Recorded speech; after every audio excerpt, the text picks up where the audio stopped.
Bedanya antara intoksikasi dengan yang tadi bahas adalah definisinya dulu dan intoksikasi makanan. Yang seniornya sampaikan di sini terkait intoksikasi makanan. Karena kalau intoksikasi itu banyak sekali. Kalau membahas terkait materi intoksikasi itu luas sekali ya. Yang kita bahas adalah makanan. Intoksikasi adalah kondisi yang terjadi akibat pemberian zat psikoaktif dan menyebabkan gangguan pada tingkat kesadaran, kognisi, persepsi, penilaian yang mempengaruhi pada fungsi lainnya, di mana dia suatu bentuk kegadaratan medis yang bisa menyebabkan kematian. Banyak kasus ya. Pertama-pertama dalam mengatasi keracunan perlu untuk diketahui. Biasanya ini, kalau kita secara teori itu, ada kadang-kadang kita bilang, kapan saya bilang dia alergi makanan? Di Berdasarkan European Association of Allergy dan Clinical Immunology, dia bagi dua itu yang ada reaksi makanan yang yang menyebabkan itu reaksi yang tidak diinginkan ya, bisa toksik, bisa non toksik. Kalau toksik biasanya itu karena ada iritan tertentu atau racun dalam makanan, misalnya jamur, susu, atau daging yang terkontaminasi, atau mungkin ada sisa-sisa pestisida dalam makanan, itu reaksi toksik. Sementara kalau yang non toksik itu dia bagi dua, toh ada yang reaksi imun dan ada yang non imun. Nah, non imun inilah yang dibilang intoleransi terhadap makanan. Intoleransi makanan bisa disebabkan zat yang terdapat pada makanan, misalnya ada histamin yang terdapat pada ikan yang diawetkan, ada mungkin terkait dengan farmakologi dari makanan yang dikonsumsi, misalnya ada tiramin pada keju, atau akibat kelainan pada orang tersebut, misalnya orang itu sendiri yang tidak cocok, dia defisiensi laktosa misalnya, atau mungkin ada idiosinkratisi. Kalau alergi yang oleh karena reaksi imun sendiri, paling banyak dia itu intoleransi makanan, tapi bukan terkait dengan alergi makanan.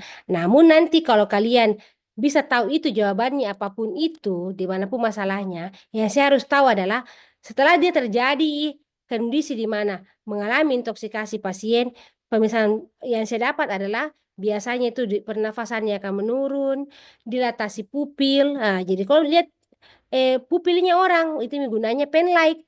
Ya, saya lupa tadi. Tambahan alat yang harus kalian punya adalah pen light, kalian harus punya mistar, kalian harus punya meteran, ya. Pen light itu untuk lihat tenggorokannya orang, mau lihat bagaimana pupilnya, refleks cahayanya bagus atau tidak, isokor atau tidak, ya. Kemudian apalagi namanya mau lihat ada enggak masalah di tempat yang tersembunyi, misalnya tenggorokannya ada enggak faringitis, tonsilitis. Jadi itu penting kita punya alat namanya pen light, ya. Kalau untuk yang mistar yang sejenisnya tujuannya itu biasa kita mau lihat DVS-nya seorang yang masuk dan sesak, saya mau hitung DVS-nya. Ya, saya butuh penggaris dua toh. Nah, nanti teorinya itu lain lagi. Nah, kemudian untuk bicara meteran, bukan saya mau bikinkan baju nih pasien, bukan juga saya mau bikin baju untuk diriku. Nah, tujuannya adalah saya menilai bagaimana gizi seseorang, atau yang paling banyak ya adalah saya mau lihat lingkar perutnya seseorang. Di lingkar perut itu kita pakai meteran. Nah, lingkar perutnya saya tujuannya adalah pertama bikin diagnosis, misalnya saya bilang dia sindrom metabolik, atau saya mau lihat pemantauan terapi pada seseorang. Berkurang dari lingkar perutnya setelah terapi, itu menggunanya kadang-kadang butuh meteran. Waktu kita ukur lingkar perutnya, juga kita pastikan bahwa posisi pasien harus sama. Kalau kita ukur pertama dia baring, berarti baring terus. Kalau kita ukur dia dari awal berdiri, ya berdiri. Ya, tidak boleh ada yang duduk. Karena tekanannya berbeda. Nah, itu untuk meterannya jadi fungsi-fungsi alat lain yang saya sampaikan ini. Jadi, nah, kemudian dilatasi pupil, artinya kalian center. Kalian harus tahu dulu yang mana dibilang pupil normal. Ya, selalu ingat, seluruh yang saya mau tahu, saya harus tahu normalnya itu bagaimana. Diameternya itu berapa. Jadi, kalau saya tidak tahu normalnya, saya tidak akan bisa bilang dia mengecil, saya tidak bisa juga saya tidak bisa bilang dia midrasis atau mungkin dia mengalami dilatasi. Toh, itu tahu normalnya. Senter-senter di matanya temannya kalian, kalau kalian sama-sama duduk mungkin sekarang, lihat matanya. Oh, ini dari dari yang terjauh dulu baru masuk ke dalam. Kalian lihat nih, oh ya tahu dia mengecil, kan respon tubuhnya kita begitu. Ya, yang saya lihat pertama dia isokor atau tidak, sama atau tidak. atau anisokor, ya, isokor berapa milimeter. Nah, itu kenapa saya bisa sampaikan apakah mungkin dia mengalami dilatasi atau midriasis, karena ada zat-zat tertentu yang akan kalau dia mengalami intoksikasi zat kimia itu biasanya pasien itu sadar baik, tapi dia midriasis. Dia mengecil semua. Kita kasih obat antidotnya dia mulai membaik. Ya, itu lihat ya, perhatikan dulu, belajari normalnya matanya orang yang dilatasi itu yang seperti apa, yang normal, yang apa namanya, yang midriasis seperti apa, yang normal seperti apa, ya. Denyut nafas menurun, denyut jantung menjadi lebih cepat atau melambat, ya. Kita hitung tadi nadinya berapa toh? Nah, kemudian dia mengalami pusing, ada diare, kram perut. Nah, ini nanti kita lihat bagaimana peristaltiknya kalau kita PMV seseorang. Meningkatkah, menurunkah, ya, atau mungkin tidak ada sama sekali. Nah, kemudian ada keringat dingin, hipersalivasi, halusinasi, cyanosis, dan sampai penurunan kesadaran. Oh, ada apa ini?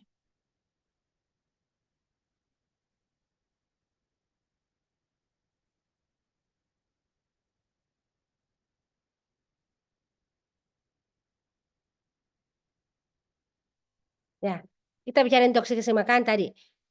Biasanya itu ada keracunan makanan pangan yang disebabkan oleh produk toksik bakteri patogen, baik itu toksin maupun metabolik toksik. Nah, di mana bakteri tumbuh pada pangan kemudian menghasilkan toksin. Di mana intoksikasi makanan diambil toksin dari bakteri penyebab tertelan oleh manusia. Gejala yang timbul akibat kalau toksin yang dihasilkan bukan oleh karena bakteri dari kuman tadi, tapi oleh karena disebabkan oleh toksinnya, ya. Ada namanya endotoksin, ada juga namanya exot. Yang kemudian terkait bakteri patogen yang menyebabkan intoksikasi makanan. Ada Bacillus cereus. Apa itu Bacillus cereus? Dia bakteri gram positif, aerobik, bereproduksi dan menimbulkan toksin dalam usus atau tertelan toksin tersebut. Ada dua jenis. Ya, di mana toksin penyebab diare dan penyebab muntah. Mengalami muntah-muntah pasti kita sebut sebagai emesis, ya. Kemudian gejala-gejalanya kalau dia mengalami toksin diare, dia ada mual, ada nyeri perut seperti kram, diare berair, onsetnya 8 sampai 16 jam setelah konsumsi makanan atau sayur daging yang tercemar oleh bakteri atau toksinnya. Kalau dia kita bilang toksin emesis, ada mual muntah yang lebih dominan dibandingkan diarenya. Onsetnya 1 sampai 6 jam setelah mengkonsumsi pangan berbahan beras, kentang, makanan yang mengandung karbohidrat atau tunas sayuran. Jadi ini ada yang dominan satu tempat, apakah dia diare atau emesis. Tinta pengendalian khusus, pengendalian suhu lebih banyak pada toksin yang berkaitan dengan sindrom muntah resisten terhadap panas dan pemanasan berulang. Jika tidak ada lemari pendingin, disarankan untuk masak pangan sesuai dengan jumlah sesuai untuk segera dikonsumsi. Jadi jangan dipanasi berkali-kali ya. Sudah hilang proteinnya, uh, uh, tidak terlalu segar juga. Jadi memang pastikan itu langsung dimasak makanannya, jangan tersimpan, bisa jadi sudah terpapar dengan kuman-kuman, biasanya seperti itu. Jadi, nah karena kenapa, beli secukupnya makanan, karena bisa takutnya itu yang rusak. Makanya kalau mama mati lampu stres nih toh, karena, otomatis, mudah rusak itu makanan yang akan dimasak, misalnya kayak ikan, daging, itu sayur, mudah terpapar. Jadi ada memang sayuran atau yang masuk pendingin, ada yang tidak. Tapi rata-rata makanan yang dari seafood atau mungkin daging-daging tertentu itu harus masuk pendingin ya, kecuali mungkin yang sudah dikeringkan. Itu kadang-kadang sudah tidak lagi ya, jadi tergantung modelnya. Cuma kita takutkan adalah kalau misalnya penyimpanannya tidak bagus atau tidak maksimal. Kemudian selanjutnya Clostridium botulinum, bakteri gram positif yang dapat membentuk spora tahan panas, anaerobik dan tidak tahan asam dingin, tahan tinggi. Jadi memang ini paling tidak bagus juga ya, di mana biasanya botulinum itu bersifat neurotoksik dan bersifat termolabil. Toksinnya bersifat pada pemanasan pada suhu 80 derajat selama 30 menit. Sporanya akan resisten terhadap suhu pemanasan normal dan dapat bertahan hidup dalam pengeringan dan pembekuan. Jadi kadang-kadang Clostridium ini yang paling menakutkan memang masih kita dapatkan. Gejalanya mual muntah, pening, sakit kepala, pada berganda. Jadi ya dominannya adalah pusing ya. Ada rasa tidak nyaman pada tenggorokan, hidungnya terasa kering, nyeri perut, letih, lemah otot dan dapat menyebabkan kematian. onsetnya 12 sampai 13 jam setelah toksin tertelan, masa sakitnya 2 sampai 14 hari. Penanganannya adalah oleh karena tadi memang ada mual muntah hebat, biasanya pastikan penggantian cairan yang kilang. Tindakan pengendalian, sterilisasi panas, penggunaan nitrit pada daging yang dipasteurisasi, memasak makanan kali dan cara rebus dan aduk selama 15 menit, simpan makanan pada lemari pendingin, hindari konsumsi pangan kale yang kemasannya telah menggembung. Jadi kenapa kalau dijual biasa orang bilang pastikan bentuknya masih bagus ya, karena takutnya sudah terkontaminasi dengan kuman. Itu makanya kenapa jangan yang bengkok mie anunya kalengnya ya, artinya sudah tidak bagus itu biasanya. Nah, kemudian apalagi ada juga Staphylococcus aureus. Ini paling banyak juga menyebabkan. Dia termasuk dalam bakteri gram positif, sifatnya aerobik fakultatif dan tidak membentuk spora. Toksinnya bersifat tahan panas, rusak bila ditekan minimal 30 menit. Pangan yang dapat tercemar oleh bakteri ini antara pangan yang kaya akan protein, pangan mata yang ditujukan dengan suhu dingin, pangan yang tersupak sangat lama selama beberapa jam, pangan yang disimpan dalam lemari pendingin yang terlalu penuh dengan suhu yang kurang atau rendah, pangan yang tidak habis dikonsumsi dan simpan pada suhu ruang. Jadi banyak tempat mediasi untuk terjadinya kuman Staphylococcus aureus ini berkembang ya. Jadi memang harus hati-hati terkait terkait makanan yang kita konsumsi dan olah. Gejalanya sama hampir ya, semua rata-rata kalau intoksikasi pangan otomatis mual muntah, diare, hilang nafsu makan, nyeri perut, distensi abdomen, kadang ada demam ya, meskipun ringan kasusnya.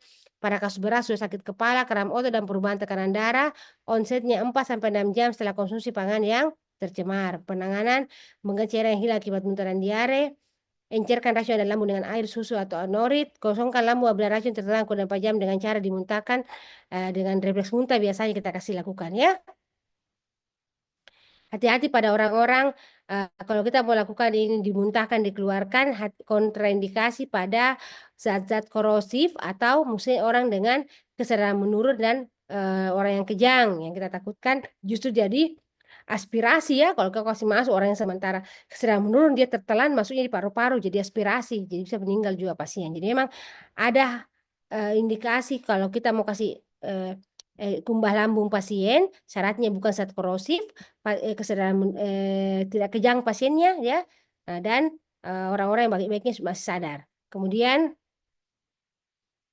ada juga intoksikasi zat kimia, faktor yang mempengaruhi tingkat pengetahuan, sikap perilaku pengguna, penggunaan APD, kurang informasi mengenai risiko penggunaan zat kimia, bisa saja penyebabnya adalah asam basa atau kuat, asam kuat atau basa kuat, contohnya asam klorida, asam sulfat, asam cuka pekat, natrium hidroksida, kalium hidroksida. Yang hati-hati yang paling mudah terkena adalah pada kulit, mata, atau mungkin tertelan. Jadi untuk terkait intoksikasi zat kimia, biasanya itu di laboratorium tertentu atau tempat-tempat tertentu itu sudah jelas aturannya.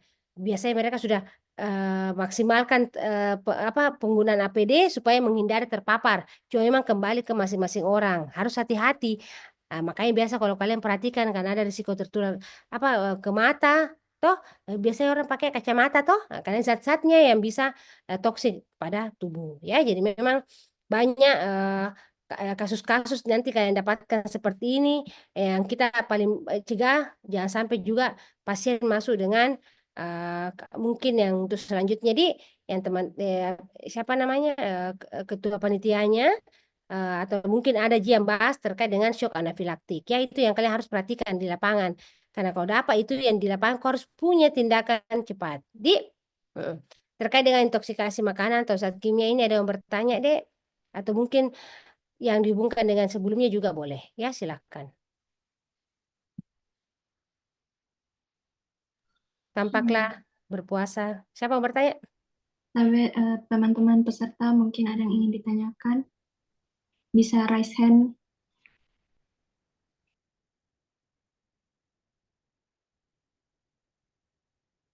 Banyak tuh peserta yang TBMD.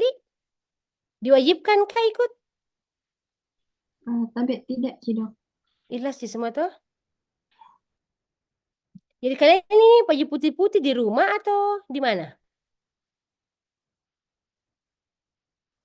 Nggak kumpul satu tempat toh panitia? Tapi dok, karena kebetulan juga sudah libur dok, jadi di rumah Oh, masing-masing dok. ya.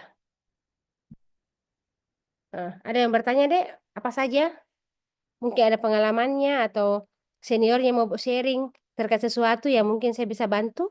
Ya, silakan, boleh. Mungkin tidak terpecahkan. Ya, namanya kalian preklinik. Kalau kalian disimpan di rumah sakit, begitu memang, Mide, pasrah mau kau saja. Kau adalah makhluk yang paling hampir tak terlihat. Di hampir tak terlihat kayak memang oh ada gitu. Karena kan ada koas. Ada juga perawat yang magang, toh ada juga bidan. Ya kadang-kadang koas bertingkat lagi. Ada koas gadarmi, ada mungkin koas apa. Jadi kalian tuh hampir tak terlihat. Jadi kalau kalian tidak melihat yang mengejar, kalian tidak dapat. Jadi kalian harus melihat dulu. Memang kalian observer, ya.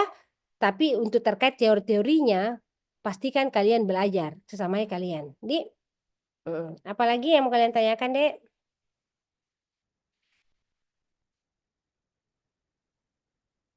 Siapa panitianya? Iya. Ada masukan untuk pertanyaan untuk mereka yang kira-kira memberi gambaran terkait mungkin yang mereka bingung mau tanya apa karena mereka belum ada di lapangan atau mungkin seniornya pernah dapat sesuatu dan ingin ditanyakan ya apa kira-kira silakan. Tapi dok, dari peserta ada yang ingin bertanya dok. Oh silakan. Tapi dok, sebelumnya perkenalkan saya Hafiza Aulia. Yang ingin saya tanyakan itu dok, kalau misalnya kita dapat kasus intoksikasi, kira-kira tata laksana awal apa yang perlu kita berikan dok? Tapi dok. Kita lihat dulu penyebabnya. Ini orang kenapa? Betul-betul intoksikasi atau tidak? Toh karena banyak itu juga datang bohong-bohong Ji. Toh dia bilang, tidak sadar dibawa. Dia tidak sadar misalnya ya. Jadi emang juga itu banyak hal ya yang lucu-lucu kita dapat. Dia betul-betul kalau gawat ya kita lihat itu tanda vitalnya. Kentara gitu orang betul-betul yang keracunan dengan tidak.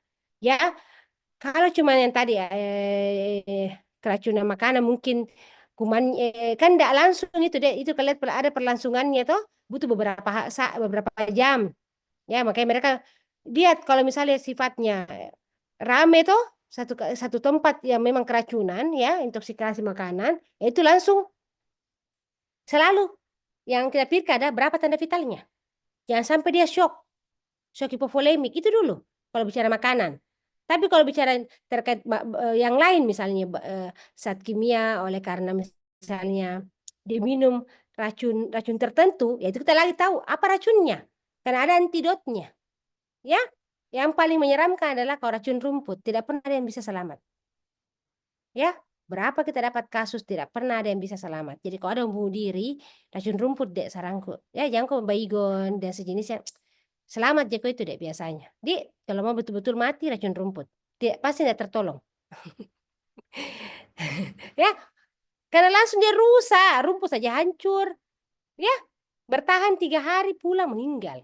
Dia bakar habis-habisan itu.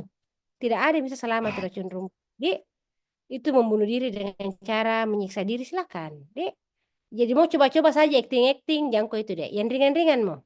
Di makan minum susu basi misalnya. Aduh diare ya. Enggak apa-apa, masuk rumah sakit. Kan setidaknya diinfus gitu, solusinya kan bagus sih. Nah, tapi kalau ada orang bilang, ih, anu dok, di sampingnya tuh penuh baigo, sebut saya diabetes, ada zat kimia begitu yang semprot-semprot nyamuk dia minum. Tapi kok cium mulutnya, bau bangun tidur Ji, berarti bukan Ji. Enggak ada aroma. Kalau kau minum pasti mulut bau. Ada coba acting-acting saya bajunya disiram baru didapat lihat pura-pura pingsan. Ada yang begitu. Jadi di luar pemeriksaan fisik yang utama adalah tanda vital. Karena kita menolong pasien. Itu kenapa waktu itu sudah tensi nadi langsung senter matanya.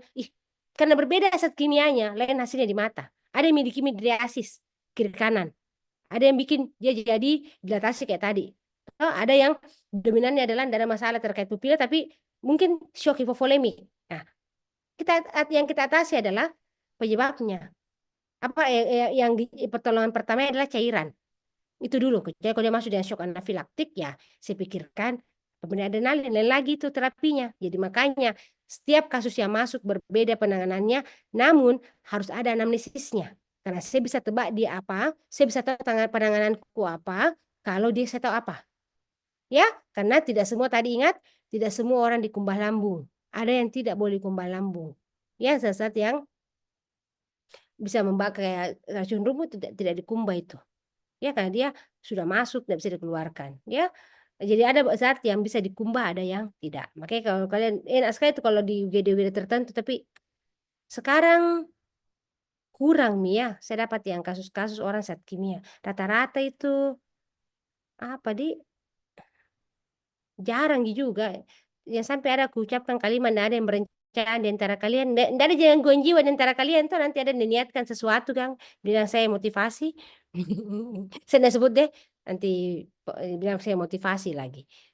Jadi satu pesanku untuk kalian mahasiswa, tebal-tebal kok sedikit, jangan kok kayak kayak kertas apa namanya itu jangan kertas, jangan kok kayak rumput daun kering, gampang sekali pecah. Artinya yang mau kasih masuk ke kedokteran adalah kalian.